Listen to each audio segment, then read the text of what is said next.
Bom, meu nome é Romilson. Quero trazer mais um estudo aqui falando sobre o dízimo.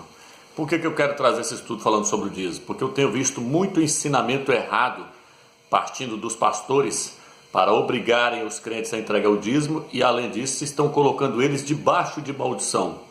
Muitos pastores dizem que quem não entrega o dízimo é ladrão de Deus, é ladrão do Criador e, além do mais, está debaixo de maldição. Eu quero te mostrar através desse estudo que é tudo o contrário do que eles estão falando. Então, se você quer ter entendimento com respeito ao dízimo, preste atenção neste estudo e vai ser esclarecido isso para você hoje. Hoje está usando essa Bíblia aqui para mostrar para você aqui, ó. Essa Bíblia aqui, ela traz o nome do Eterno. Eu quero estar pegando Malaquias capítulo 3, versículo 5 aqui, ó. Malaquias. Do 5 até o versículo 14 é um acréscimo feito para o homem dentro da Bíblia. Essa aqui já excluiu essa Bíblia. Pode ver aí que ela já excluiu. Mas vamos fazer de conta que não seja acréscimo. Vamos fazer de conta que seja verdadeiro esses versículos, né? Aonde manda entregar o dízimo. Façamos de conta que seja verdadeiro. Porque de qualquer forma, essa questão do dízimo vai cair por terra hoje. Então vamos lá. O que significa a palavra dízimo? Vamos começar por esse ponto. O que significa dízimo? Dízimo significa a 10ª parte. Isso de acordo com o dicionário bíblico. A 10ª parte que os judeus, que os Yaldim colhiam da terra ou do produto dos seus animais. Era a 10ª parte da renda que os animais deles produzissem ou da semente da terra. Eles tinham que entregar o dízimo, a 10ª parte dessas duas coisas, da semente da terra ou dos animais. Não era dinheiro, o dinheiro já existia naquela época, mas o dízimo não era dinheiro, era semente da terra ou 10ª parte dos animais que eles produzissem durante o ano. Eles levavam uma vez por ano no templo, lá em Yal-Shalom, em Jerusalém. Então você já está sabendo que o dízimo não tem nada a ver com o dinheiro, como os pastores têm de ensinar, porque naquela época já existia o dinheiro. Lá diz que se fosse longe para eles levarem o dízimo, os mantimentos, eles tinham que vender, pegar o dinheiro na mão e depois levar e chegar lá perto do templo, comprar tudo em mantimento e entregar em mantimento. O Eterno não permitia entregar dízimo sendo dinheiro. O Eterno não permitia entregar dinheiro, justamente já para não haver corrupção por parte desses sacerdotes. Então vamos lá. Então, quando foi que começou? Quem começou a entregar o dízimo? Quem foi a primeira pessoa que entregou o dízimo? A primeira pessoa que entregou o dízimo foi Abraão, em Gênesis capítulo 14. Diz que Abraão entregou o dízimo a Melquisedeque, rei de Shalom, rei de Jerusalém. Melquisedeque era uma tipologia do Mashiach. E aí, com o tempo, o dízimo passou a ser um preceito da lei de Moisés. Ele passou a ser um mandamento da lei de Moisés. Isso está onde, Romilson? Isso está em Números capítulo 18, versículo 21. E está também em Lucas capítulo 11, versículo 42 e Mateus. O próprio Salvador falou, o dízimo é um preceito da lei de Moisés. O próprio Salvador mostrou que o dízimo era um preceito da lei. E o próprio Salvador, para quem não sabia, entregava o dízimo. O próprio Filho do Eterno entregava o dízimo. Aí você vai me dizer, mas então temos que entregar o dízimo. Não. Por que o Salvador entregava o dízimo? Porque ele nasceu debaixo da lei. O livro de Gálatas diz que ele nasceu de mulher e nasceu debaixo da lei e veio para cumprir a lei por nós. Nenhum homem foi capaz de cumprir a lei de Moisés, mas o Salvador veio para cumprir e ele cumpriu à risca todos os mandamentos da lei. Cumpriu para quem? Cumpriu por nós e pôs fim na lei. Então, muitos pastores não sabem e não ensinam para os membros que o Novo Testamento não começa em Mateus. O Novo Testamento começa no livro de Atos. Lá está escrito. Novo Testamento, na primeira página, antes de começar o Novo Testamento, está escrito Novo Testamento, mas aquilo ali é um engano, meu irmão. O Novo Testamento começa depois da morte e da ressurreição dele. A Bíblia diz que um testamento só tem valor depois da morte do testador. Então, o Novo Testamento só começou depois da morte do Salvador. E isso começou aonde? No livro de Atos, depois que ele já havia ressuscitado.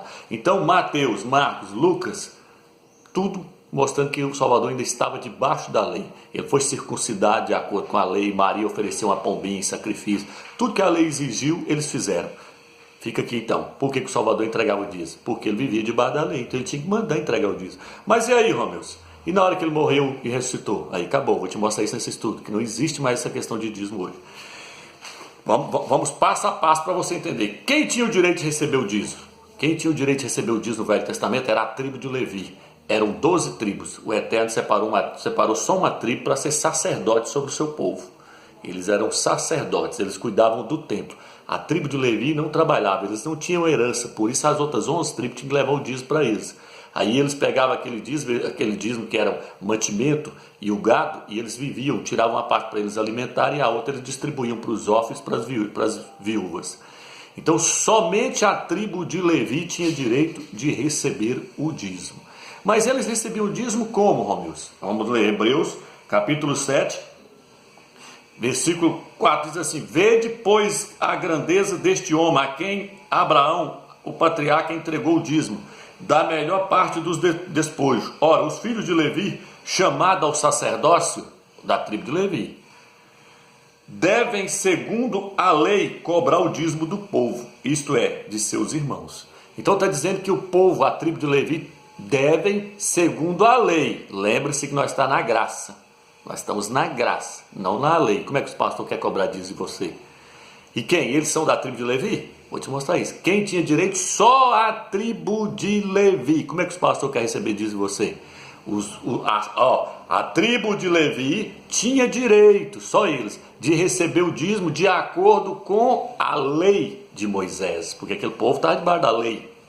E o dízimo era o quê? Fruto da terra, gado, ovelha.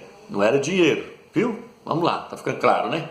Vamos lá, então eles tinham direito de cobrar de quem? De seus irmãos. Quem que eram os irmãos? Os Yaldim, os judeus. Não é da igreja. Tem nada a ver com a igreja diz. Diz está lá no passado. Vai ouvir que você vai entender. Vamos lá.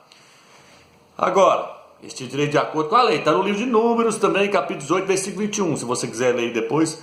Onde o dízimo deveria ser entregue? A Bíblia diz no livro de Deuteronômio 14, versículo 22, fala: o Eterno escolheu um lugar para vocês levarem o dízimo. Onde é que é? Lá no templo em Israel, em Yal-Shalã. Israel é o centro do mundo, Jerusalém é o centro de Israel e o templo é o centro de Jerusalém. O templo é o umbigo de tudo, é o centro de tudo. Israel é o centro do mundo, Jerusalém é o centro de Israel e o templo é o centro de Jerusalém. O Eterno é lá naquele templo que é para vocês levar, lá em Yal-Shalã, não é para entregar em outro lugar não, só aceita entregar lá. Então já que o povo quer entregar dízimo hoje, eles têm que ir lá para Jerusalém para entregar lá. Você vai lá em Jerusalém entregar o dízimo lá? Você vai lá entregar lá? Lê, Deuteronômio 14, versículo 22. Onde é que é para entregar? E é para entregar é gado. É gado, não é dinheiro não. É gado, o Eterno não aceita dinheiro não. Ele fala, leva. Aí lá no Deuteronômio 14, versículo 22, ele fala: se estiver longe, você levar os mantimentos, se você estiver colhido muito, for pesado para vocês levar, vocês vendem onde você está, pega o dinheiro na mão, leva, chega lá pertinho, que chegar lá, vocês compram de alguém lá o mesmo tanto que vocês vendeu e leva aquele tanto e entrega. Vamos lá. Onde o dízimo deveria ser entregue então? No templo em Yal-Shalã, Israel, Jerusalém. Não é aqui não, nas denominações não, viu, irmão? Vamos lá. O dízimo faz parte da lei ou da graça? Agora é que entra. Os pastores dizem que quem entrega dízimo está debaixo de maldição, né? Mas a Bíblia diz que o dízimo faz parte da lei de Moisés. O Salvador falou: o dízimo é um preceito da lei de Moisés, é um mandamento da lei de Moisés. Por quê, irmão? Porque existe a lei do Mashiach e existe a lei de Moisés. Existe a lei de Moisés e a lei do Salvador. Na lei do Salvador não existe mais dízimo. Dízimo faz parte da lei de Moisés. Existe a lei e existe a graça. Nós estamos debaixo da graça. Vamos ler? Romanos capítulo 6, versículo 14. Aí nós vamos ver quem é que está debaixo de maldição. Se é quem entrega o dízimo ou se é quem não entrega. Vai ver agora. Quem é que está debaixo de maldição? Os pastores dizem que quem não entrega está debaixo de maldição, não é? Então vamos ver quem está debaixo de maldição agora. 6, versículo 14. E o pecado não vos dominará, pois não estáis debaixo da lei, mas debaixo da graça. A Bíblia está dizendo que nós não estamos mais debaixo da lei. Por quê? Porque o Salvador pôs fim na lei. Romanos capítulo 3, capítulo 10, versículo 3, fala: o fim da lei é o Mashiach. Aí começou a graça. Então você não tem que seguir mais os mandamentos que foram dados para Israel. Depois eu vou fazer um vídeo mostrando que existe uma diferença dos mandamentos que é para Israel dos mandamentos que é para a igreja. O problema dos pastores é que eles estão pegando tudo que é para Israel e jogando para cima da igreja. Eles só não pegam aquilo que... Tudo que agrada a eles, eles pegam lá de Israel e põem em cima da igreja. Igual, por exemplo, a lei proíbe comer peixe de couro. A lei proíbe comer carne de porco. Como é que os pastores estão comendo carne de porco e comendo peixe de couro até hoje? Como é que para isso aí eles não quis largar, tirar fora? Porque isso aí é bom para eles, né? Gostoso, um surubinzão, né? Feito, né? Na panela, é gostoso, um surubim feito, né? Eles gostam de comer uma costelinha de porco, aí vocês não quis tirar não, né? Mas a Bíblia está falando que faz parte da lei de Moisés. Mas isso aí eles querem para eles. Aí o dízimo também faz parte da lei de Moisés, eles querem para eles. Por quê? Porque eles vão ganhar dinheiro com o dízimo. Então, tudo que está lá na lei de Moisés que é bom, eles querem para eles. Mas aí, a hora que é ruim, aí eles não querem para eles não. Eles falam, não, isso é da lei de Moisés, isso é da lei, irmão, não guarda isso não, isso é da lei. Vamos lá, esperteza. Vamos lá. Aqui, ó. Então veja bem, a Bíblia diz que nós estamos debaixo da graça e não debaixo da lei. Então o dízimo faz parte da lei de Moisés, do Salvador. Lucas capítulo 11, versículo 42, falou, o dízimo é um preceito da lei. Ele falou, o dízimo é um mandamento da lei. Tudo que é mandamento da lei, ó, a Bíblia diz que se nós quisermos guardar um só mandamento da lei, está obrigado a guardar todos. E agora? Se você entregar o dízimo, você é obrigado a guardar todos os outros mandamentos da lei de Moisés. Sabe quantos que são? 610. Você dá conta de guardar os 610? 610. Vamos lá. Peraí, deixa eu pegar aqui. Ó. Gálatas, capítulo 3, versículo 10. Diz assim. E os que são pelas obras da lei, os que querem guardar a lei de Moisés, Paulo está falando, Shaul. E os que querem guardar a lei de Moisés, esses estão debaixo de maldição. Pois está escrito, maldito todo aquele que não se atém a todas as prescrições que estão escritas no livro da lei para praticá-la. O apóstolo Shaul está falando assim, todos que quiserem guardar um só mandamento da lei está debaixo de maldição. E agora? Quem dá o dízimo está debaixo de maldição? Quem não dá o dízimo ou quem dá o dízimo está debaixo de maldição? É lógico que é quem está entregando o dízimo que está debaixo de maldição, porque o apóstolo Paulo está falando que quem quiser guardar um só mandamento da lei de Moisés está debaixo de maldição, o dízimo é da lei de Moisés. E agora? Como é que vai ficar os pastores agora? Então, irmãos, isso tudo que os pastores estão ensinando é Babilônia, ensinamento errado, eles distorceram tudo por interesse deles, porque eles querem ganhar dinheiro. Tá entendendo? Eles querem que você trabalhe no solão quente, batendo duro no solão quente aí, o cara trabalha de pedreiro, de servente, de carpinteiro, seja lá do que for, e ainda tirar os 10%, que nem banco não cobra 10% para levar para eles. E outro, o banco cobra 10%, mas o banco te dá o dinheiro, você pega o dinheiro, eles te dão um dinheiro lá para você pagar 10%. O banco você vai lá e pega uma parte para depois pagar 10%. Lá não, lá você dá 10% e não pega nada na denominação. Então vamos lá. Olha o que o texto diz. Pois está escrito, maldito todo aquele que não se atém a todas as prescrições que estão escritas no livro da lei. Agora você entendeu porque que lá no Malaquias está falando que quem não dá o dízimo está debaixo de maldição? Agora você entende? É porque se os vialdinhos não estavam dando o dízimo, não estavam entregando o dízimo, o que a Bíblia está dizendo aqui? Que eles estavam debaixo de maldição. Por quê? Porque se alguém deixasse de cumprir um mandamento da lei de Moisés, quem estava lá, os judeus, os Yaldim, se eles deixassem de cumprir um mandamento da lei de Moisés, a Bíblia fala que eles estavam debaixo de maldição. Aí eles estavam deixando de dar o dízimo, então eles automaticamente estavam debaixo de maldição. Só que aí a Bíblia diz que o Eterno nos tirou da lei e nos transportou para a graça, para nós não ficarmos mais debaixo de maldição. Como é que eu não vou ficar mais debaixo de maldição, Romeus? Porque eu não vou guardar mais a lei de Moisés, hein? Porque se eu cismar de querer guardar a lei de Moisés, o que vai acontecer? Eu volto a estar debaixo de maldição de novo. E o que eu estou fazendo, Romilson? Eu estou desacreditando que o Salvador pôs fim na lei de Moisés. Se eu quero entregar dízimo, eu estou falando que o Salvador não cumpriu a lei por nós, que nós temos que. A lei ainda está valendo, ainda está em vigor. Tudo que Moisés fez lá ainda está valendo ainda. Não, a Bíblia diz que o Salvador morreu para pôr fim na lei de Moisés, para começar a lei dele. A lei dele não tem nada a ver com a lei de Moisés. A lei de Moisés é dente por olho. É olho por olho e dente por dente. Se furasse um olho de um, tinha que furar o olho da pessoa. Se tirasse o dente da boca de uma pessoa na porrada, tinha que tirar o dedo também da pessoa que fez isso. Se a pessoa matasse um, tinha que matar aquela pessoa também. E a lei do Salvador, como é que é? Se te bater numa face, dele a outra. Se te tomar a tua túnica, dele também a capa. Não tem nada a ver com a lei de Moisés ou do Salvador. Ela é totalmente diferente. Então, sai da lei de Moisés, meu irmão, e vem para a lei do Machia. A lei do Machia não é um fardo pesado. Ele falou assim, vinde a mim, todos que estáis cansados e sobrecarregados, e eu vos aliviarei. Ele quer tirar o peso daquela lei de Moisés. Os pastores querem pôr tudo nas suas costas para você levar. As pessoas não estão aguentando carregar mais aquele fardo. É dízimo, é oferta, é mais não sei o quê. Toma dinheiro até de aposentado. Aposentado que ganha um salário mínimo, vai lá e toma deles o dinheiro deles. Em vez de ir lá ajudar, não, vai lá e ainda tira, mais 10% ainda, colocando fardo pesado. O que está escrito no livro de Mateus, de Lucas? Fala assim, ó, vocês colocam fardo pesado sobre as pessoas e nem com o dedo vocês não querem ajudar eles a carregar. Ai de vós escribas e fariseus, hipócritas, que amam os primeiros lugares na sinagoga. É quem você acha que é hoje esse povo? É os pastores, é os líderes. Pastores, está no livro de Isaías, são cães preguiçosos, que só sabem ladrar, gostam de dormir o dia inteiro. Lê lá Isaías 56, você vê, fala, todos sem exceção, o livro de Isaías fala, todos sem exceção, cães gulosos, cães gulosos. Então vamos lá. Aqui está falando que está onde? Está debaixo de maldição. Quem quiser guardar um mandamento.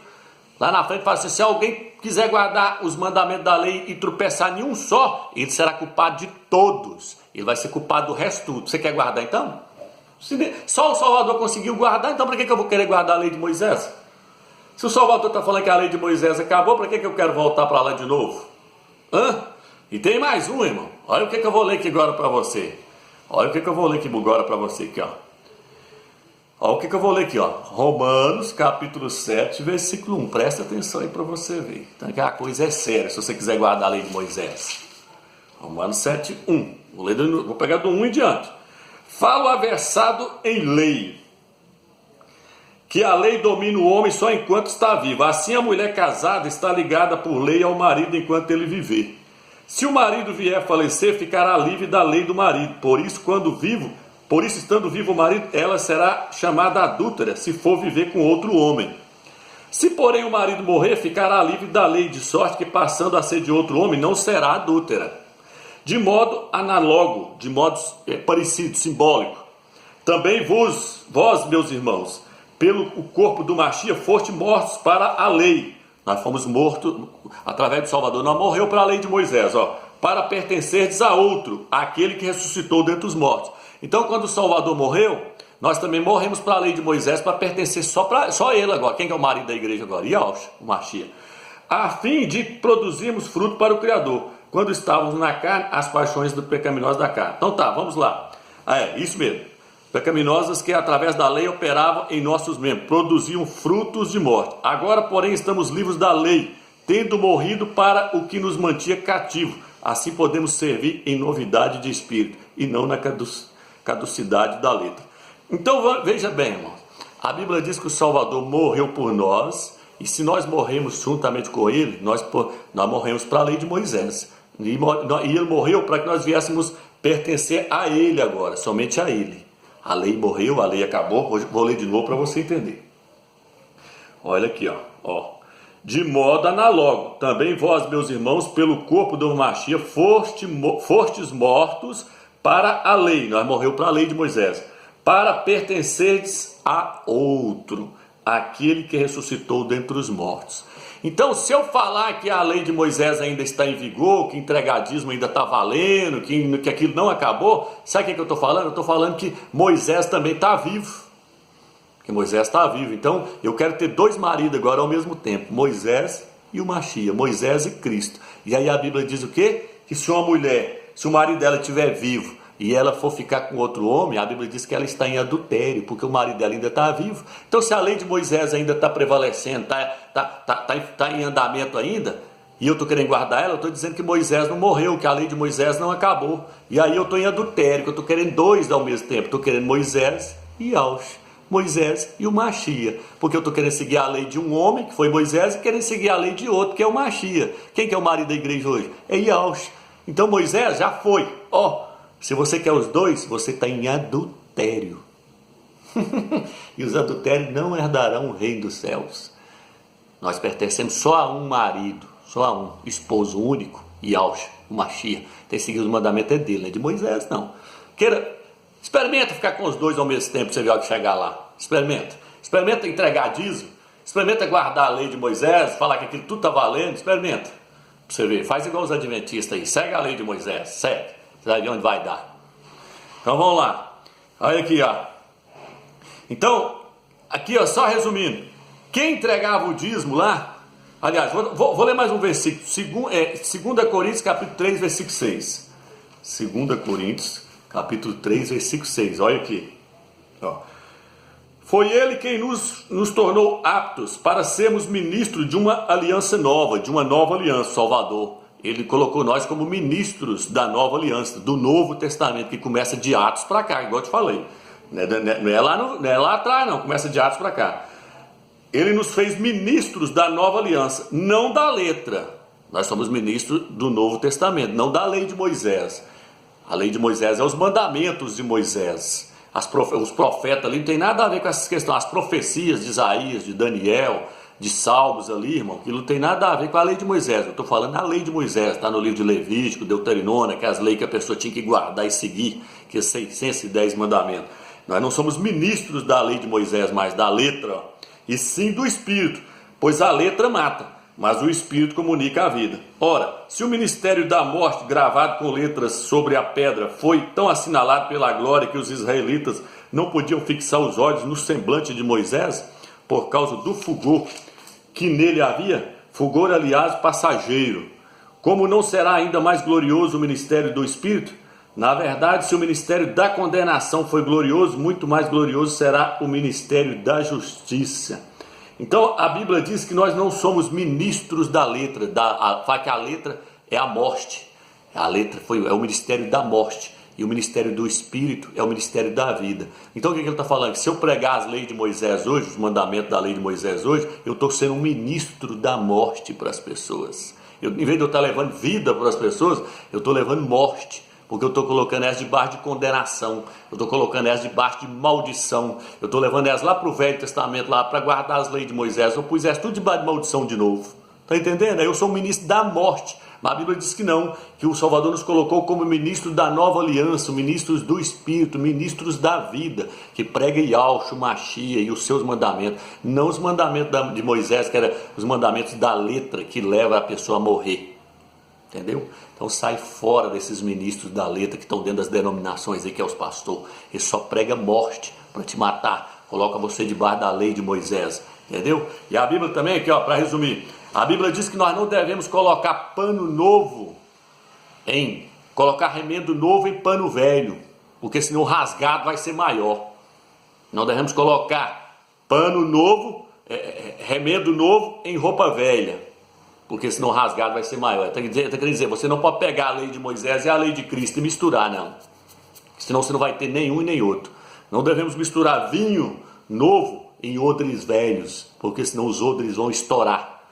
Você não pode pegar a lei de Moisés e misturar ela com a lei de Cristo, senão você, meu amigo, não tem nenhum e nem outro. Você não tem nenhum e outro. Você não pode querer Moisés e nem Yahshua. Ou você fica com Yahshua ou você fica com Moisés. Se você ficar com Moisés, meu filho, você está lascado. Porque o único que deu conta de cumprir todos os 600 mandamentos da lei de Moisés foi Yahshua. E ele cumpriu para tirar nós de lá. Ele falou, eu não vim revogar a lei, eu vim cumprir. Eu vim cumprir. Ele cumpriu todos os mandamentos. Cumpriu para quem? Para mim e para você. Para nós não precisar de cumprir hoje. Para que você quer seguir mandamento? Para que você quer se colocar debaixo de jugo, de escravidão de novo? Para que você quer voltar lá e deixar os pastores te escravizar de novo? Por quê? Aí você vem e fala assim, ó, meu, se agora a questão lá fala assim, que quem não entrega dízimo está roubando o Criador. Está falando para os Ialdimos, está falando para os judeus. Aí eu te pergunto, o Eterno já chamou Abraão, falou que Abraão era filho dele? O Eterno já falou que Daniel era filho dele? O Eterno já falou que Moisés, algum daqueles profetas, eram seus filhos? Não. O Eterno falava, eis aí meu servo Davi, eis aí meu servo Daniel, meu servo Abraão, servo. Mas aí, ó, que chega no livro de Gálatas, o que diz? Vós já não sois servos, sois filhos. E se sois filhos, sois herdeiros de tudo. Porque na hora que você aceita Yahshua como único Salvador, você já não é servo. A Bíblia fala, vós agora já não sois servos, porque vocês aceitaram o meu filho, e eu coloquei o Espírito dele dentro do Espírito de vocês que clamam, Abba, Pai. Vocês chamam eu agora de Pai, porque ele se tornou primogênito entre muitos irmãos. E ele é o nosso irmão mais velho. Porque agora nós somos filhos, nós não somos servos. Está escrito no livro de Gálatas, vós já não sois servos, vós já não sois servos, já não sois escravos, e sim filhos, e se sois filhos, sois herdeiros. Então como é que eu posso roubar o Eterno se eu sou dono de tudo? Porque meu pai é dono do universo, então eu sou dono de tudo, como é que eu vou roubar ele? Moça, eu não estou na posição de Moisés, de Abraão, daquele povo, não. A nossa posição agora é muito mais elevada, irmão. Nós somos filhos do Criador. A Bíblia diz que nos deu o Espírito que clama, Abba, Pai, Espírito do Filho dele. Nós somos irmãos de Yahshua. Então não deixa o pastor te enganar, não, irmão.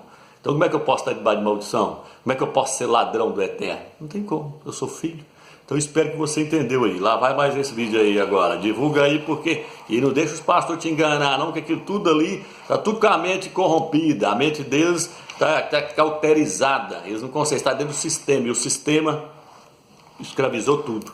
No livro de 1 Pedro, capítulo 2, versículo 4, diz que nós somos nação santa, sacerdócio do Criador. Sabe aquela tribo de Levi que era um sacerdócio, que era sacerdote? Não é eles mais, é nós agora. Nós somos sacerdotes. Apocalipse capítulo 5, versículo 10, diz que nós somos sacerdotes. Tá, a tribo de Levi não existe mais. Quem é que está no lugar da tribo de Levi hoje? Nós. Então, se tiver que receber dízimo, então teria que ser nós. Tá vendo? Tudo está errado. Tudo que se ensinou até hoje é errôneo. Nós somos os sacerdotes. Nós somos filhos do Eterno. Nós não temos que entregar dízimo. Nós temos que ofertar. A Bíblia no Novo Testamento fala: cada um contribua segundo o que propôs no coração. E lá, quando fala para contribuir, não é dando dízimo, não é dando oferta nas denominações que você está pensando. O apóstolo Saul fala que era para eles contribuir para ajudar os Tessalonicenses, os crentes de Jerusalém que estavam passando fome. Aí ele falava assim: ó, cada um contribua segundo o que propôs no coração, e eu vou estar passando em cada uma das cidades, recolhendo os mantimentos, as ofertas que vocês deram, e vou levar para os crentes lá, porque eles estão passando fome lá, então eu vou levar para eles. Então, a contribuição é para ajudar os irmãos mais pobres, não para sustentar o sistema maligno das denominações, para pastor ficar andando de carro zero para baixo, para cima e viver nas costas dos irmãos sem querer trabalhar, não, irmão. O apóstolo Paulo disse que fazia tenda para não ser pesado aos irmãos. Ele fazia tenda para não ficar nas costas dos irmãos. Aí fala assim: irmão, mas lá diz que o obreiro é digno do seu salário. Tradução corrompida, irmão. Pega a tradução original e fala: o obreiro é digno do seu sustento. Mas não significa também, ele tem que trabalhar, ele tem que correr atrás. Aí se os irmãos achar por bem dar uma ajuda para aqueles que estão ministrando a palavra para eles, que seja bem-vindo. Mas a Bíblia diz que não pode... Como é que você vai assalariar uma pessoa? A igreja é uma firma que você assalaria as pessoas? Aí, assim, igual tem denominação evangélica que tem até carteira assinada, mas tem mesmo, não é igreja, é firma, é empresa. Aí assalaria mesmo, é uma empresa. Empresa tem que ter carteira assinada, tudo bonitinho, né? Lá é firma, lá é empresa, lá não é igreja. Então sai fora desse paganismo aí que está tudo errado. Tudo errado. Espero que você entendeu. Fique na graça e na paz do Eterno.